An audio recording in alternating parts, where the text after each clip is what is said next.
ಒಳಗ ನಂಜನಗೂಡ ರಸಬಾಳೆ ಕೊಡಗನ ಕಿತ್ಲೆಯನ್ನು ಕಡ್ದ ಹಾಗೆ ಕುಟುಂಬನೇ ಬೆಲ್ಲ ಕಡ್ದಾಗೆ ಕಡ್ದು ನನ್ನ ಓದೋದು ಮಾರನ್ನೆಲ್ಲ ಆನೆ ಕಾಲಿಗೆ ಸಿಕ್ಕದ ಬಾಳೆಹಣ್ಣಾಗಿ ನನ್ನನ್ನ ತೊಳೆದು ಹತ ಮಾಡಾಕ್ಬಿಡ್ತಾಳೆ. ಆ ಮಾರಿನೊಳಗೆ ತಾನೇ ಹೋಗ್ಲಿ ದೊಡ್ಡಮ್ಮ ಅಂತ ಹೇಳಿದಾಗ ಆ ಸಿದ್ದಪ್ಪಾಜಿ ಅವ್ರು ಹೇಳಿದಾಗ ಸಿದ್ದಪ್ಪಾಜಿ ದೊಡ್ಡಮ್ಮ ನಿನ್ನ ಹಲವರು ಸಾಕೊಂಡ್ರಲ್ಲ ಪಾಳ್ಯಗಾರರು ಆ ಮಾರಿನ ಹೆಚ್ಚು ಅಂತ ತಿಳ್ಕೊಂಡೇನು. ಹೌದು ತಾಯಿ.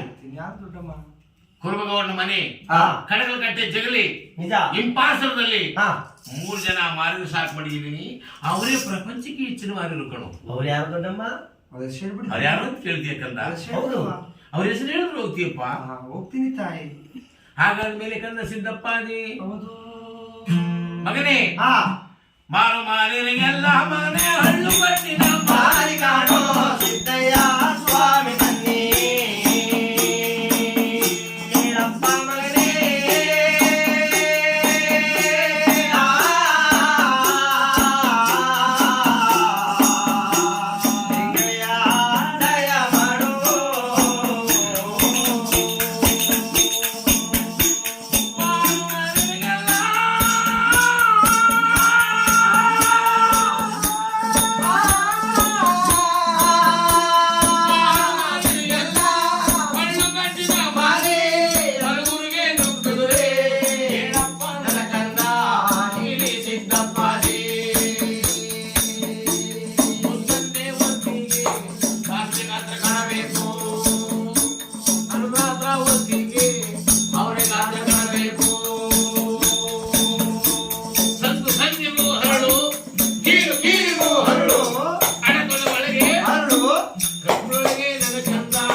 ಬೆಳೆದ ಜಾಗಕ್ಕೆ ಲಿಂಬೆಯನ್ನು ಹಾಕಬೇಕು.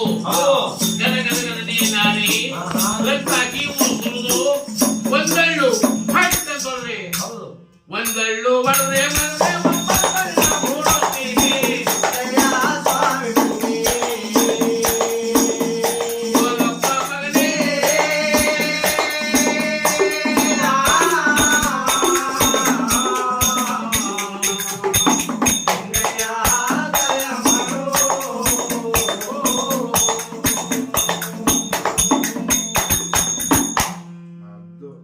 ಸಿದ್ದಪ್ಪಾಜಿ ಹಳ್ಳು ಕಟ್ಟಡ ಮಾರಿದಕ್ಕೆ ಬಂದು ಹೊರಗೂರು ಕೊಡ್ತೀನಿ ಕಣೋ. ಹಣ ಕಡವಳಿಗೆ 2 ಕೀಲು 2 ಸಂದಿಗೂ 2 ಕಂಕುಳೊಳಗೆ ಸಂದು ನಾಳೆ ಕೊಟ್ಟು ಕೊಡ್ತೀನಿ. ಮುಸ್ಸಂದಿ ಮಾತ್ರ ಕಾಣಬೇಕು. ನಿಜ. ಅರ್ಧ ರಾತ್ರಿಗೆ ಅವರಿಗೆ ಮಾತ್ರ ಕಾಣಬೇಕು.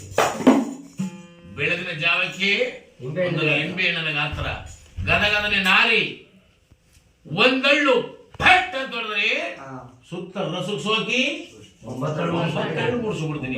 ಹೌದು ಹೋಗಪ್ಪ ನಿನ್ನ ಜಾತಿ ಮತ್ತವ್ರ ಮನೆಗೆ ಅಂತ ಹೇಳಿದಾಗ ದೊಡ್ಡಮ್ಮ ಶಿವ ಶಿವ ಅಯ್ಯೋ ದೊಡ್ಡಮ್ಮ ನನ್ನ ಜಾತಿ ಪಂಚಾಳವರು ಆ ಮಾರಿಗೂ ಬಗ್ದೇವ್ರು ಏನ್ ಮಾಡ್ಲೇವ ಅಂದ್ರು.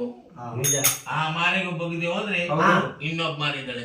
ದೊಡ್ಡಮ್ಮ ಯಾರು ಅಂತ ಕೇಳ್ತೀಯನ? ಹೇಳ್ಬಿಟ್ರು ಹೋಗ್ತೀನಪ್ಪ. ಹೋಗ್ತೀನಿ ದೊಡ್ಡಮ್ಮ. ಕಂದ ಸಿದ್ದಪ್ಪಾಜಿ ಮಗನೇ ಮಾರು ಮಾರಿರಿಗೆಲ್ಲ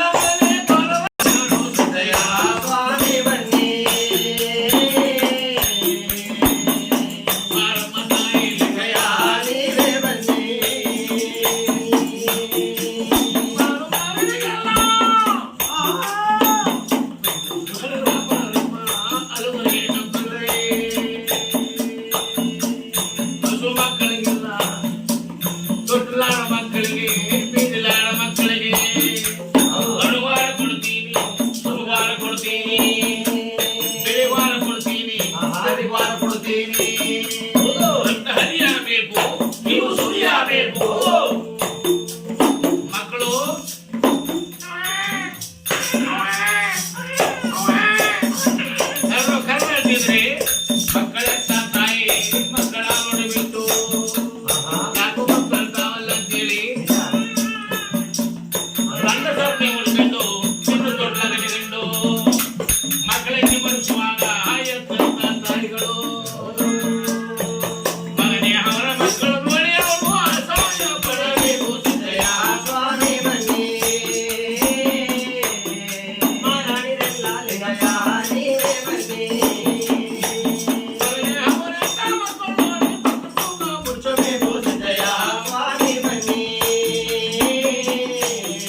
ಸಿದ್ದಪ್ಪಾಜಿ ದೊಡ್ಡಮ್ಮ